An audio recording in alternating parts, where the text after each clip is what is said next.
Pour parler de la marche du 22 mars, du coup, elle est appelée par des collectifs. Donc, c'est la marche des solidarités qui va rassembler des personnes de tous bords qui se battent pour des valeurs progressistes, le féminisme, la lutte contre le racisme, les services publics, parce que le point commun de tout ça, c'est que l'extrême droite attaque en permanence les droits et les solidarités et le bien vivre ensemble. Donc, tous ceux qui se reconnaissent dans justement l'universalisme, l'humanisme, le respect de la fraternité, notre devise, vont se réunir le 22 mars dans la rue. Vous dire quand même que cette marche, elle est appelée dans un contexte où il y a eu des élections en juillet dernier qui ont mobilisé beaucoup de personnes contre les idées d'extrême droite, notamment, et c'est aussi dans ce cadre-là que j'ai été élue députée.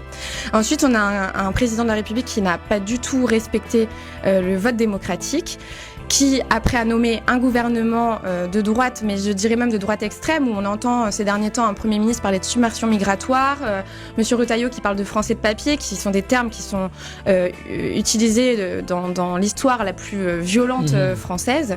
Donc, eux aussi tendent vers le fascisme, quand même, vers un clivage des citoyens les uns contre les autres.